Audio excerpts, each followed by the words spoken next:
Hello बच्चों, आज की इस वीडियो में हम अपना चैप्टर नंबर 4 डिटरमिनेंट स्टार्ट करेंगे। इससे पहले के वीडियोस में हम chapter number 1, chapter number 2 and chapter number 3 को कवर कर चुके हैं। ठीक है, अगर किसी भी बच्चे ने उन वीडियोस को नहीं देखा है तो प्लेलिस्ट में जाओ एंड जाके उन वीडियोस को चेक करो। ठीक है, तो देखो चैप्टर नंबर 4 डिटरमिनेंट्स। ठीक है, तो अगर आपने चैप्टर नंबर 3 मैट्रिसेस अच्छे से समझा है और आपको क्लियर है तो आपको चैप्टर नंबर 4 डिटरमिनेंट समझने में आसानी होगी। ठीक है, क्योंकि डिटरमिनेंट देखो बेसिकली होता क्या है, व्हाट इज डिटरमिनेंट। तो डिटरमिनेंट क्या होता है, ये एक नंबर होता है। ये क्या होता है आपके पास, a number associated with a square matrix, associated with a square matrix.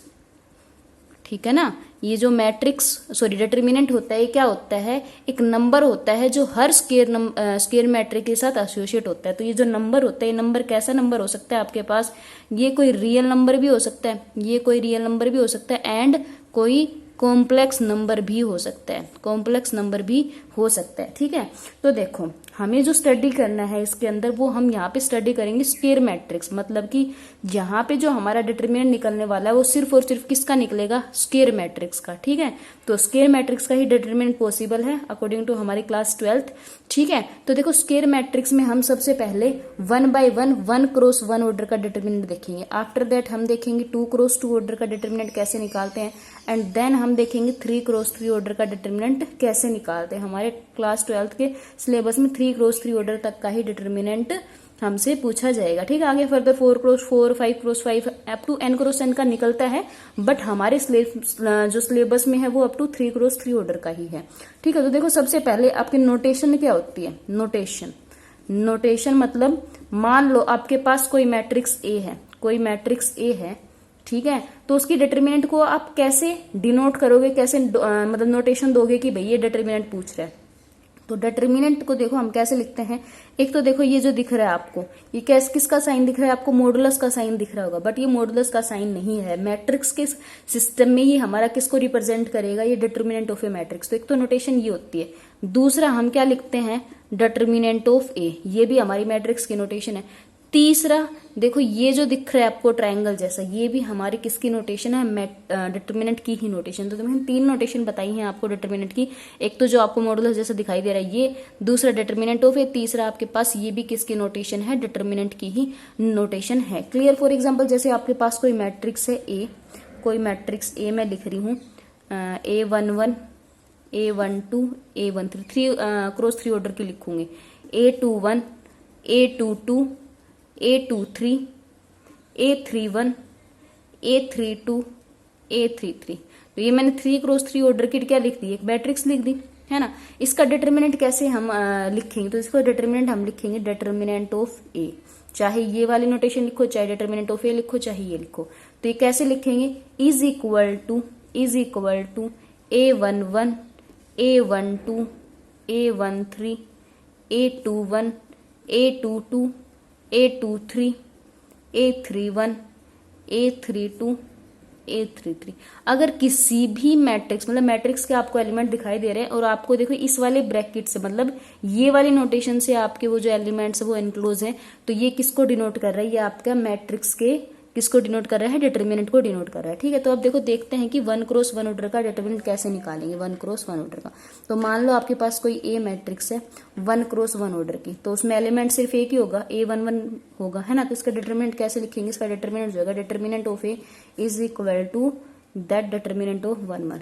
तो ये किसके इक्वल आ जाएगा, ये A11 के ही इक्वल आ जाएगा। तो आपकी कोई भी 1 क्रॉस 1 ऑर्डर की अगर मैट्रिक्स है तो उसका जो डिटरमिनेंट होगा वो खुद वो एलिमेंट होगा जो कि उस मैट्रिक्स के अंदर आपका रिटर्न है। क्लियर है। फॉर एग्जाम्पल आपके पास कोई मैट्रिक्स है बी से 1 क्रॉस 1 ऑर्डर की ये वाली मैट्रिक्स है जिसके अंदर सिर्फ एक एलिमेंट है, 1 क्रॉस 1 ऑर्डर तो एक ही एलिमेंट होगा, जिसमें एलिमेंट कौन है, 5 है। तो इसका डिटरमिनेंट क्या होगा, इसका डिटरमिनेंट आपके पास होगा, डिटरमिनेंट आपके पास क्या हो जाएगा, 5। क्लियर है ना आपको। तो 1 क्रॉस 1 ऑर्डर का डिटरमिनेंट क्या होता है, जो भी एक एलिमेंट उस मैट्रिक्स के अंदर होगा वो एलिमेंट खुद होगा उसका डिटरमिनेंट। क्लियर है। दूसरा देखो 2 क्रॉस 2 ऑर्डर का डिटरमिनेंट कैसे निकालते हैं, 2 क्रॉस 2 ऑर्डर। तो 2 क्रॉस 2 ऑर्डर के मान लो आपके पास कोई ए मैट्रिक्स है A B C D, ये 2 क्रॉस 2 ऑर्डर की होगी, है ना।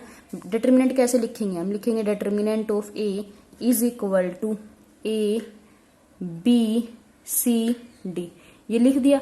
अब इसको कैसे सोल्व करेंगे, तो इसको हम क्रॉस मल्टीप्लीकेशन से सोल्व करेंगे। ये ए डी किया है ना, क्रॉस मल्टीप्लाई किया ए डी, देन माइनस करेंगे इन दोनों का क्रॉस मल्टीप्लीकेशन बी सी, ठीक है ना। तो जब भी आपको 2 क्रॉस 2 ऑर्डर का डिटरमिनेंट निकालें तो कैसे निकालेंगे, A D minus B C. मतलब अगर ये आपके पास ये कोई मैट्रिक्स आपके पास होती इस टाइप की A11 A12 A21 A22, तो उसका डिटरमिनेंट आपके पास क्या हो जाता है, उसका डिटरमिनेंट आपके पास होता A11 into A22 minus A21 into A12। मतलब इन दोनों की मल्टीप्लीकेशन में से हमें इन दोनों की मल्टीप्लीकेशन को क्या करना है, माइनस। तो क्लियर, आपको 2 क्रॉस 2 ऑर्डर का डिटरमिनेंट कैसे निकालेंगे, 1 क्रॉस 1 में तो एलिमेंट खुद हो जाएगा, और 2 क्रॉस 2 में क्या करेंगे हम इनकी क्रॉस मल्टीप्लीकेशन एंड देन मतलब ये वाला हम माइनस कर देंगे।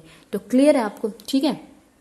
अब हम देखेंगे 3 क्रॉस 3 ऑर्डर के मैट्रिक्स का डिटरमिनेंट। तो मान लो आपके पास ये कोई 3 क्रॉस 3 ऑर्डर की मैट्रिक्स है, ठीक है, इसका डिटरमिनेंट आपको निकालना। तो हम क्या लिखेंगे, determinant of A is equal to A11 A12 A13 A21 A22 A23 A31 A32 A33, इसका डिटरमिनेंट हमें निकालना है, ठीक है।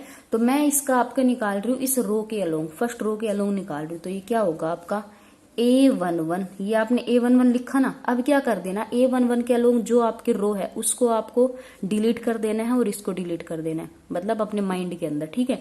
जिस मतलब A11 एलिमेंट को लिखना है सबसे पहले, मतलब इस रो के अलोंग करूंगे एक्सपेंड, तो इस एलिमेंट को सबसे पहले लिखा, फिर इसके अलोंग ये रो है और ये कॉलम, तो इसको डिलीट कर दिया। ये आपके पास ये 4 एलिमेंट रह गए। इन मतलब एक प्रकार से आपके ये 2 क्रॉस 2 ऑर्डर की मैट्रिक्स समझो इन चारों एलिमेंट को। तो इसका डिटरमिनेंट निकालें, तो इसका डिटरमिनेंट क्या होगा, इन दोनों की मल्टीप्लाई माइनस इन दोनों की मल्टीप्लाई।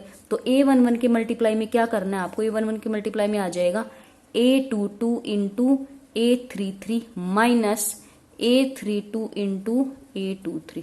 क्लियर हुआ। सबसे पहले मैं इस रो के अलोंग कर रही हूँ, तो A11 लिखा मैंने, फिर क्या करना है उसके अलोंग जो रो है और कॉलम उसको डिलीट समझना है, और जो एलिमेंट बचे उनका क्या करना है, मल्टीप्लाई इन दोनों की माइनस इन दोनों की। अभी क्या करना है, ये सेकंड वाला जब एलिमेंट आएगा आपके पास, मतलब 3 क्रॉस 3 ऑर्डर में जब भी बीच वाला एलिमेंट लेना है उसके आगे आपको माइनस लेना है। तो माइनस ऑफ A12 ले लिया।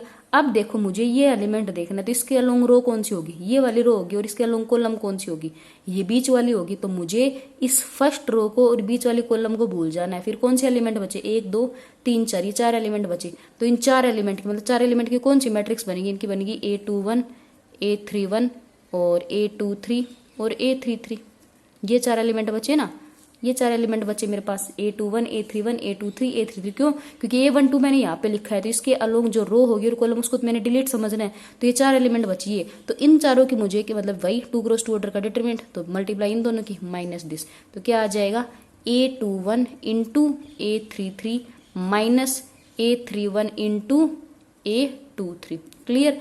अब ये तीसरा एलिमेंट रह गया, तो प्लस में लिखना है, प्लस A13, मतलब पहले A11 ये मल्टीप्लाई में, फिर माइनस A12 ये मल्टीप्लाई में, फिर प्लस A13।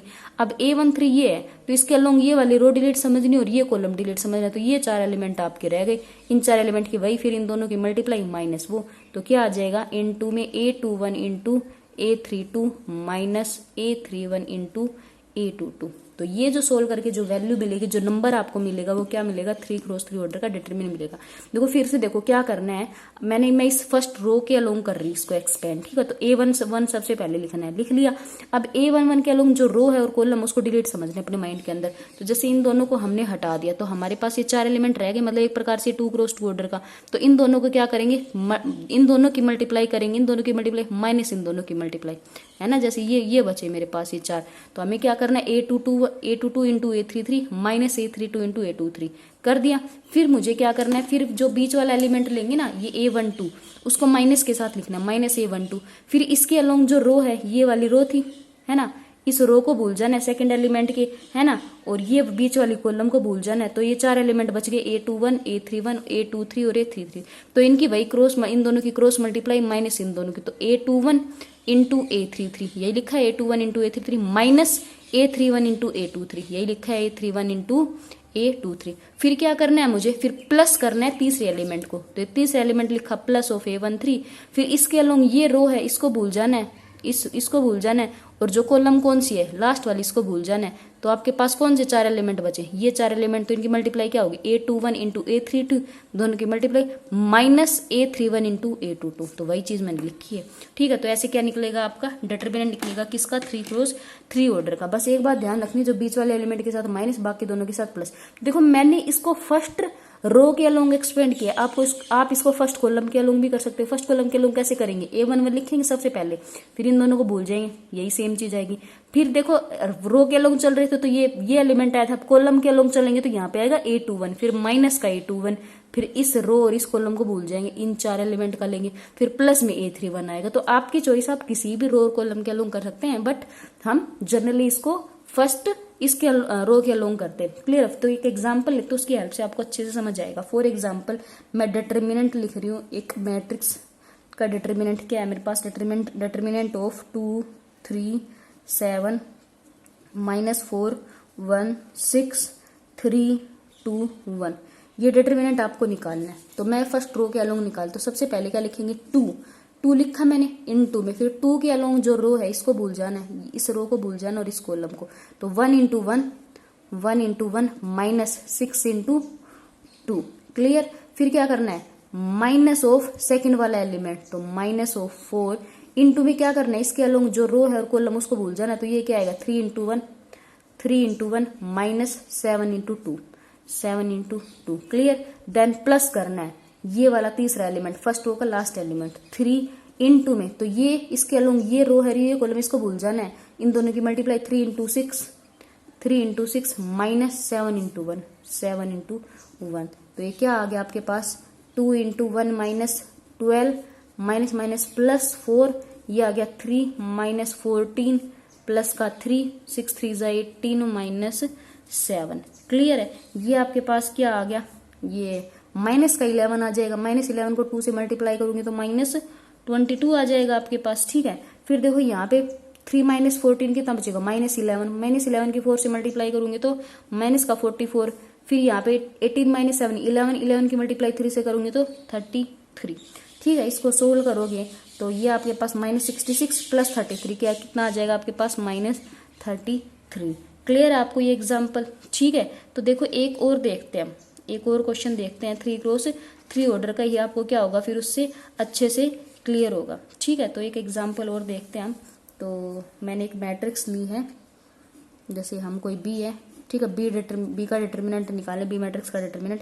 तो डिटर्मिनेंट ऑफ 1 4 7 2 -5 0 3 6 -1, इसका डिटर्मिनेंट हमें निकालना है। तो वही फर्स्ट रो के अलोंग निकाल रही हूँ, तो क्या लिखूंगी, 1, ये 1 लिख लिया, इनटू में क्या, इस रो और कॉलम को भूल जाएंगे तो -5 इंटू -1 5 आ जाएगा, 0 मल्टीप्लाई 6 माइनस में 0 हो जाएगा। फिर 2 के साथ क्या लगाना है, -2। अब इस रो को और इस कॉलम को भूल जाना है, 4 इंटू -1 तो क्या आ जाएगा, 4 और -1 की मल्टीप्लाई करेंगे तो -4, फिर -7 इंटू 6 42 प्लस, फिर ये तीसरा 3 लिख दिया। अब इसके अलोंग इस रो को और इस कॉलम को भूल जाना है, ये 4 की 4 इंटू 0 -7 इंटू -5 -35, तो माइनस प्लस हो जाएगा 35। ये क्या आ गया, 1 इंटू 5 और ये यहाँ पे -2 और ये कितना हो गया -46 और यहाँ पे कितना हो गया 3 इंटू 35 हो गया, ये कितना आ जाएगा 5 और -2 इंटू -46, तो ये माइनस तो मल्टीप्लाई तो प्लस हो जाएगा, 2 की मल्टीप्लाई 46 से क्या होगी 6 6 12 4 4 8 ये 9 हो गया। ठीक है। फिर 35 की करेंगे तो ये 5 हो गया।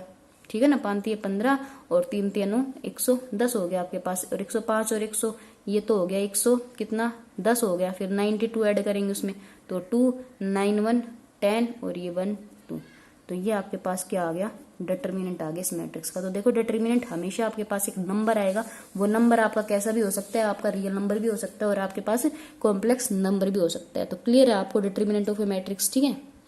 तो देखो मैट्रिक्स से जुड़ी आपको ये बातें ध्यान रखनी कि मैट्रिक्स हमेशा आपका एक स्क्वायर मैट्रिक्स का निकलेगा, हमेशा एक स्क्वायर मैट्रिक्स का निकलेगा। ठीक है। और जो डिटर्मिनेंट होता है क्या, वो एक नंबर होता है जो कि स्क्वायर मैट्रिक्स के साथ ही एसोसिएट होता है। नंबर कैसा भी आ सकता है, आपका रियल नंबर भी आ सकता है और कॉम्प्लेक्स नंबर भी आ सकता है। ठीक है। और हम 1x1 2x2 और 3x3 ऑर्डर के मैट्रिक्स का ही डिटर्मिनेंट निकालेंगे हमारे यहाँ पे। ठीक है। अब देखो नेक्स्ट जो आपके पास आता है वो आता है माइनर्स। तो देखो माइनर्स क्या होते हैं आपके पास, माइनर्स भी क्या होता है, एक नंबर ही होता है जो कि आपका किसका निकलता है, मैट्रिक्स के एलिमेंट्स के कोरस्पोंडिंग निकलता है। तो जो माइनर्स होगा आपके पास वो आपका देखो A11 का निकल सकता है, बोल सकता है आपको A12 का माइनर निकालो, या पूछ सकते हैं A32 का माइनर निकालो। मतलब जितने भी एलिमेंट है ना आपके मैट्रिक्स के अंदर उनके कोरस्पोंडिंग किसी का भी माइनर आपसे पूछ सकता है। और नोटेशन क्या होती है इसकी, जैसे हम एलिमेंट के मैट्रिक्स के एलिमेंट को इन जनरल AIJ की नोटेशन दे देते हैं ना, ऐसे हमारे पास जो माइनर्स होते हैं उनकी इन जनरल नोटेशन होती है MIJ। जैसे उसने पूछा कि भाई A11 एलिमेंट का क्या बताओ, माइनर बताओ, तो हम क्या लिखेंगे M11। अगर उसने पूछा है A11 का इस मैट्रिक्स के अंदर A11 का क्या बताओ माइनर निकालो, तो हम लिखेंगे M11। ठीक है, फिर कैसे निकालेंगे इस M11 को, हम जिस भी एलिमेंट के अलोंग निकलवा, जैसे 1 पोजीशन पे निकलवा तो हम इस रो और कॉलम को भूल जाएंगे। फिर ये 4 एलिमेंट बचे, कौन कौन, A22, A32 और इधर बचा A23 और A33। हमें क्या लेना है, इनका डिटर्मिनेंट लेना है। इनका क्या लेना है, डिटर्मिनेंट। तो डिटर्मिनेंट क्या आएगा इनका, इन दोनों की cross multiply A22 into A33 minus क्या आएगा इनकी, इन दोनों की मल्टीप्लाई A32 इंटू A23। तो ये क्या आ गया हमारा माइनर ऑफ A11 एलिमेंट। जैसे उसने क्वेश्चन में पूछ लिया कि भाई A22 का माइनर बताओ, तो A22 के माइनर को क्या लिखेंगे, M22। कैसे निकलेगा M22 आपका, तो देखो इस रो के मतलब 22 के अलोंग ये वाली रो है, इसको भूल जाना है, और ये वाली कॉलम है, इसको भूल जाना है। ठीक है, तो बचे हुए एलिमेंट कौन कौन है, इधर बचा A11, इनको सीक्वेंस में लिखना जिस सीक्वेंस में ये है A11, नीचे A31, और ये 2 एलिमेंट बचे हैं, तो इधर कौन है A13 और इधर है A33। इनका डिटरमिनेंट निकाल दो, तो क्या आएगा, इन दोनों की cross multiply A11 into A33 minus इन दोनों की cross multiply A31 into A13। ये निकल गया। जैसे उसने क्वेश्चन में पूछा भाई 33 के या 33 का बताओ, तो 33 के को माइनर को क्या लिखेंगे हम, M33 इज इक्वल टू, फिर क्या करना है, इस 33 के अलोंग ये वाली रो है, इसको भूल जाना है, और ये वाली कॉलम इसको भूल जाना है। तो ये 4 एलिमेंट रह गए आपके पास, इन चारों का क्या निकालना आपको, डिटरमिनेंट। तो क्या लिखेंगे, A11 आप A11 और A21, यहाँ पे क्या आएगा A12 और A22, A12 और A22। तो वही डिटरमिनेंट निकाल दो इनका, A11 into A22, A11 into A22 minus A21 into A12। ठीक है, फॉर एग्जाम्पल जैसे उसने पूछ लिया भाई कि A21 का बताओ, A21 का माइनर, तो क्या लिखेंगे उसको, M21 लिखेंगे, और डिटरमिनेंट निकलेगा किसका, जैसे A21 का पूछा है तो इसके अलोंग ये रो है, इसको भूल जाएंगे, और ये कॉलम इसको भूल जाएंगे। तो कौन बचा, A12 और A32, A12 बचा, A32 बचा, है ना। इधर कौन बचा, A13 बचा और A33 बचा, A13 बचा और A33 बचा। तो ये क्या निकलेगा आपके पास, इनका डिटरमिनेंट। तो A12 इंटू A33 माइनस इन दोनों की multiplication A32 into A13।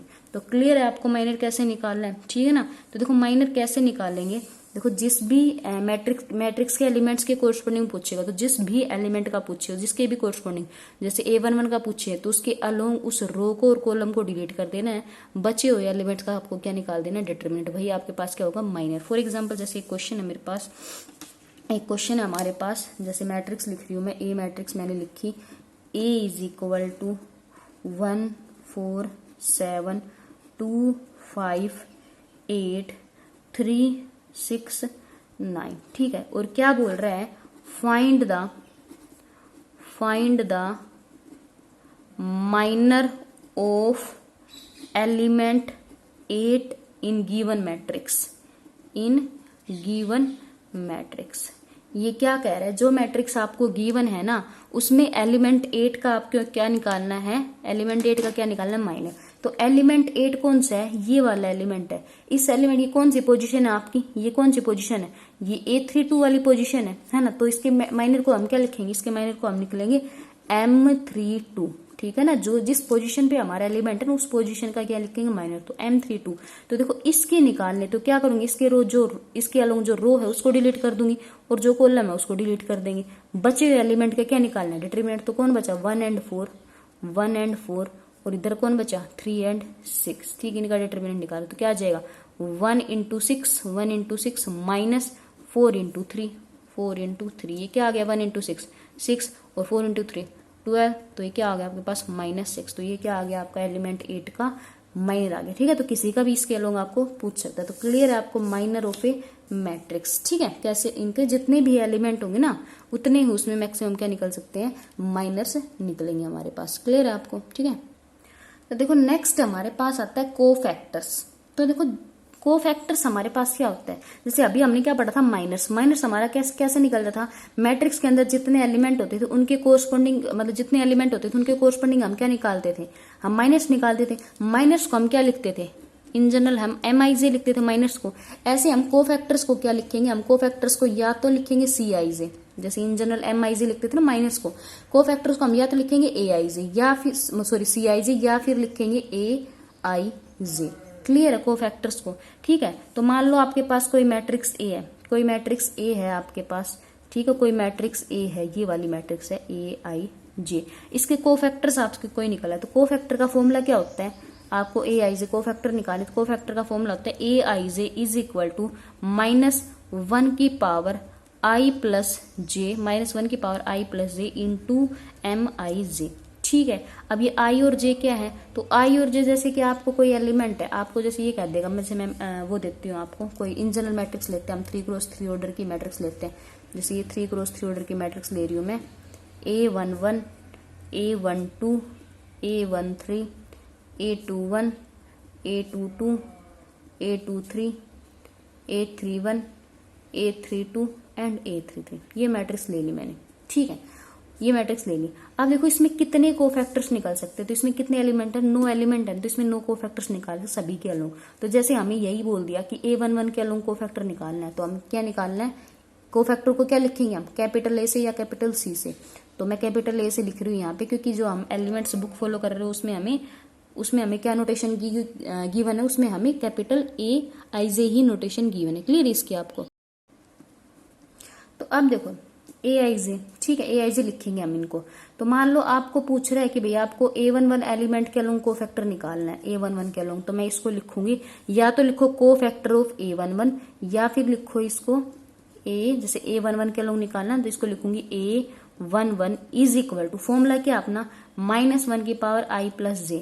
I और J अब यहाँ पे क्या हो जाएगा, I की वैल्यू 1 और J की वैल्यू 1, तो -1 की पावर I प्लस J मतलब 1 + 1 इंटू में क्या है M11, ये -1 की पावर 2 क्या आ जाएगी, +1, तो ये M11 के इक्वल हो जाएगा। M11 के आपका माइनर अलोंग 1 ठीक है। फिर जैसे आपको A12 निकालना है, तो A12 क्या होगा आपके पास, -1 की power I plus J, I और J क्या है यहाँ पे 1 और 2, तो 1 + 2, और फिर क्या आ जाएगा M12, ये क्या आ जाएगा -1 की पावर 3 और इंटू M12, -1 की पावर 3 क्या होती है, माइनस इंटू M12, ठीक है। ऐसे मान लो A33 का निकलवाए, तो A33 का आपको फैक्टर क्या लिखेंगे, A33 इज इक्वल टू -1 की पावर 3 + 3 इंटू M33, तो -1 की पावर 6 क्या होती है, पॉजिटिव, तो ये किसके इक्वल आ जाएगा, M33। तो क्लियर है आपको कोफैक्टर्स कैसे निकालने हैं, ठीक है ना। ये कोफैक्टर्स कैसे निकालने हैं, आपको एलिमेंट्स के अलोंग निकालेंगे, और ये अपना फॉर्मूला है AIJ का -1 into I plus J into MIJ। Clear. For example जैसे हमारे पास क्वेश्चन है, ठीक है, ये क्वेश्चन है, A मैट्रिक्स हमें गिवन है 1 4 7 2 -5 0 3 6 -1, ठीक है। तो क्या कह रहा है इसमें भाई A12 निकालो और A21, ये कोफैक्टर्स हमें निकालने हैं। तो A12 का मतलब क्या है, A12 कोफैक्टर का मतलब क्या है, -1 की पावर I प्लस J मतलब 1 + 2 इंटू M12, ये क्या आ जाएगा, -1 की पावर 3, -1 की पावर 3 क्या होती है, माइनस, तो माइनस का M12। अब M12 का मतलब क्या है, M12 का मतलब क्या है, 1 2 पोजीशन पे चलो, 1 2 पोजीशन कौन सी है, ये वाली पोजीशन है, ये वाली पोजीशन है। तो माइनर हम कैसे निकालते थे, माइनर निकालने के लिए हम जिस भी एलिमेंट के अलोंग पूछ रहे हैं उस एलिमेंट के अलोंग रो और कॉलम को क्या करते थे, डिलीट कर देते थे, डिलीट कर दिया तो माइनस, फिर बचे एलिमेंट के क्या निकालते थे, डिटरमिनेंट। तो बचे कौन हो यहाँ पे 4 7 6 -1, ये क्या आ जाएगा आपके पास, -4 इंटू -1 -4 -6 इंटू 7 42, तो ये क्या आ गया आपके पास, माइनस का 46 और माइनस बाहर है तो प्लस का 46। अब पूछ रहे हैं आपसे A21, तो A21 का कोफैक्टर कैसे निकलेगा, A21, ये क्या फॉर्मूला कहता है अपना, सॉरी A21, तो -1 की पावर 2 + 1 इंटू M21 -1 की पावर 3 अगेन क्या होगी नेगेटिव, तो ये क्या आ गया आपके पास -m21। तो -m21 का मतलब क्या है, जो 21 पोजीशन है, 21 कौन सी पोजीशन, ये वाली पोजीशन है, तो उसका क्या निकालना है मुझे माइनर, तो उसके अलोंग रो और कॉलम को डिलीट कर देना, बचे एलिमेंट का डिटरमिनेंट। तो कौन बच गए अपने पास 2, 0, 3 एंड -1, इनका डिटरमिनेंट लेना है। तो ये क्या आ जाएगा आपके पास -12, 2 इंटू -1 -2, माइनस का 0 इंटू 3 0, तो क्या आ गया आपके पास 2। तो क्लियर, आपको कोफैक्टर्स कैसे निकालने हैं, कोफैक्टर्स का अपना क्या फॉर्मूला है -1 इंटू आई प्लस जे इंटू MIJ। तो क्लियर है कोफैक्टर अपने को कैसे निकालने हैं एलिमेंट्स के कोर्सपोंडिंग, क्लियर। नेक्स्ट देखो अपने पास कुछ रिजल्ट्स हैं कोफैक्टर से रिलेटेड। तो देखो क्या बोल रहा है अपना, है ना, डिटरमिनेंट इक्वल होता है किसके, ये A11, A12, A13 क्या है कोफैक्टर्स। तो कह रहा है कि कोफैक्टर्स की A11, A12, A13 किसके अलोंग आए, ये मेरी फर्स्ट रो के अलोंग आए हैं। तो कह रहा है फर्स्ट रो के अलोंग यदि उनके कोफैक्टर्स की आप उनके कोरस्पॉन्डिंग एलिमेंट के साथ ही मल्टीप्लाई करो एंड देन ऐड कर दो, तो ये आपके हमेशा डिटरमिनेंट के इक्वल होता है। फॉर एग्जांपल जैसे A11 है, वो A11 का कोफैक्टर कौन होगा A11 मतलब कैपिटल A1, A12 का कोफैक्टर कौन होगा कैपिटल A12 और इसका कैपिटल A13।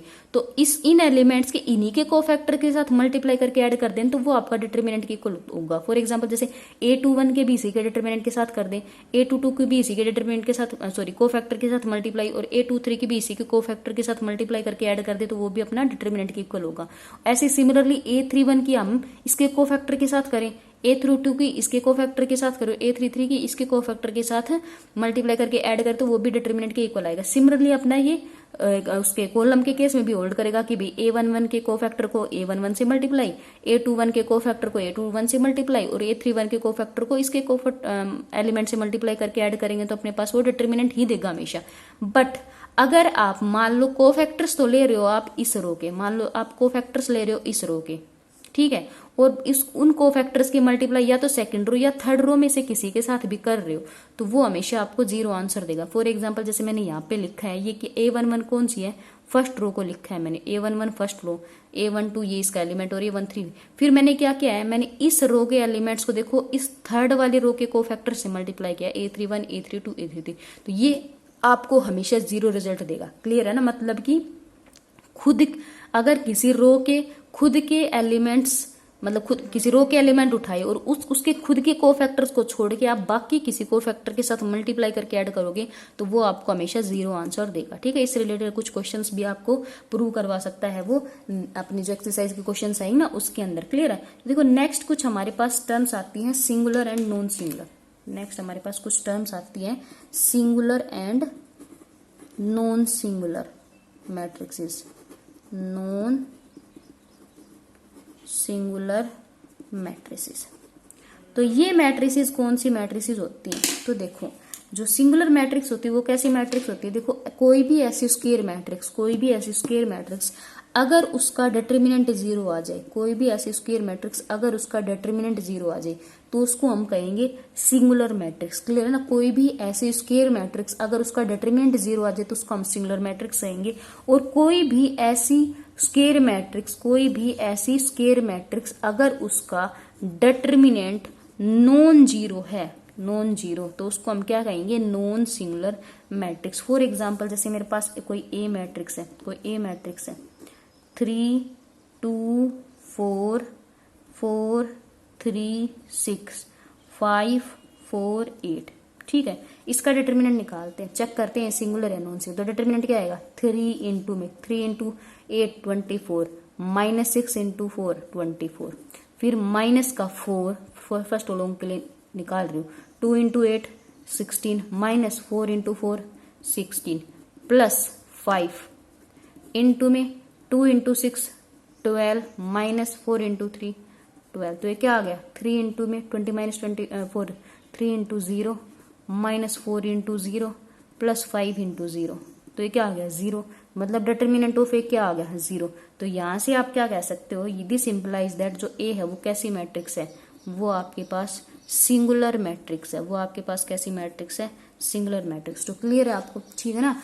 कोई भी स्क्वायर मैट्रिक्स जिसका डिटरमिनेंट 0 है उसको सिंगुलर मैट्रिक्स कहेंगे, और कोई भी ऐसी स्क्वायर मैट्रिक्स जिसका डिटरमिनेंट आपके पास नॉन जीरो है उसको क्या कहेंगे हम, नॉन सिंगुलर मैट्रिक्स। ठीक है, आपके पास देखो एक और इम्पोर्टेंट रिजल्ट है, एक और इम्पोर्टेंट रिजल्ट मैं लिख देती हूँ क्या है वो इम्पोर्टेंट रिजल्ट। ये क्या कह रहा है, if A and B are non singular matrix, non singular matrix of same order,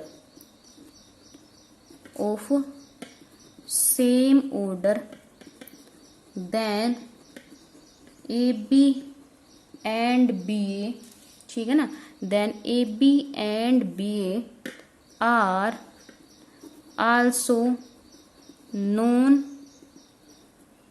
singular matrices of same order, ये क्या कह रहा है कि A and B are non singular matrix. Non singular का मतलब क्या है कि दोनों का डिटरमिनेंट क्या है, मतलब ए एंड बी का जो डिटरमिनेंट है आपके पास क्या है, नॉन जीरो। अगर ए और बी नॉन सिंगुलर मैट्रिक्स है सेम ऑर्डर की, दोनों का ऑर्डर बराबर है, then A B and B are also non singular matrix of same order. तो कह रहा है कि ए बी और बी ए मतलब ए बी का डिटरमिनेंट और जो बी ए का डिटरमिनेंट है वो आपके पास क्या होगा, नॉन जीरो। मतलब नॉन सिंगुलर मतलब वो भी डिटरमिनेंट क्या होगा, नॉन जीरो और सेम ऑर्डर, ठीक है ना। ए और बी का जो ऑर्डर है, ठीक है, और नॉन सिंगुलर मैट्रिक्स है सेम ऑर्डर की, तो ए बी एंड बी ए भी नॉन सिंगुलर मैट्रिक्स आएंगे और दोनों सेम ऑर्डर की आएंगी। क्लियर है रिजल्ट आपको, ठीक है। अब देखो नेक्स्ट आपसे देखो किस टाइप के क्वेश्चन पूछे जा सकते हैं सिंगुलर से रिलेटेड आपको। तो देखो क्या कह रहा है क्वेश्चन में, for what value of x the given matrix A is singular matrix. क्या कह रहा है, एक्स की किस वैल्यू के लिए जो गिवन मैट्रिक्स ए है वो आपकी सिंगुलर मैट्रिक्स होगी। तो सिंगुलर मैट्रिक्स की क्या कंडीशन होती है, सिंगुलर मैट्रिक्स की क्या कंडीशन होती है कि उसका डिटरमिनेंट क्या होना चाहिए, जीरो होना चाहिए। तो क्या है कि इस मैट्रिक्स में एक्स की किस वैल्यू के लिए सिंगुलर बन जाएगा, मतलब इसका डिटरमिनेंट जीरो हो जाएगा। तो हम डिटरमिनेंट ऑफ ए निकालते हैं और उसको जीरो के इक्वल रखते हैं। तो डिटरमिनेंट ऑफ क्या होगा, 3 - 2x, x + 1 2 4, और ये किसके इक्वल है, 0। तो निकालो उसका डिटरमिनेंट क्या आएगा, इन दोनों की क्रॉस मल्टीप्लाई, तो 4 इंटू में 3 - 2x माइनस इन दोनों की 2 टाइम्स ऑफ x + 1, और ये डिटरमिनेंट सिंगुलर करवाने के लिए डिटरमिनेंट को 0, तो इज इक्वल टू 0। तो ये क्या आ जाएगा आपके पास, 4 × 3 12 -4 2 = 8x minus 2x minus 2 is equal to 0। ये क्या आ जाएगा आपके पास, 12 - 2 तो 10 आ गया, और ये क्या आ गया, -10x इज इक्वल टू 0। फिर क्या कह रहा है, 10 इज इक्वल टू 10x आ जाएगा आपके पास। यहाँ से x की वैल्यू क्या आ गई, 1। तो ये पूछ रहा था कि x की किस वैल्यू के लिए सिंगुलर बन जाएगी, तो मैंने इसको सिंगुलर मान लिया और x की वैल्यू निकाल ली। तो x की वैल्यू क्या आ गई, 1। तो कह रहा है कि जब x की वैल्यू 1 होगी ना तो सिंगुलर मैट्रिक्स बनेगी। देखो वेरिफिकेशन भी करके दिखा देती हूँ। जैसे x को यहाँ 1 रखूंगी, x को 1 रखूंगी तो कैसी मैट्रिक्स बन जाएगी, ये बन जाएगी 1 रखा तो 1 मतलब 2, तो 3 - 1 1, और यहाँ पे बन गया 2, और यहाँ पे बन गया 2, और ये बन गया 4। ठीक है, तो देखो निकालते हैं इसका डिटरमिनेंट ऑफ अपने को निकालना 1 2 2 4। तो क्या आएगा इसका, 1 × 4 4 -2 × 4 4 0। तो देखो डिटरमिनेंट ऑफ ए 0 आ गया, मतलब ये सिंगुलर मैट्रिक्स है किसकी वैल्यू के लिए, x की वैल्यू 1 के लिए। ठीक है, तो ये अपने पास जो एक्सरसाइज अपन करेंगे ना 4.1 उसका अपने पास क्या हो गया बेसिक। नेक्स्ट वीडियो में हम एक्सरसाइज 4.1 के क्वेश्चंस को डिस्कस करेंगे। ठीक है, तब तक क्या आप इस कंसेप्ट को अच्छे से समझिए। क्लियर है, थैंक यू।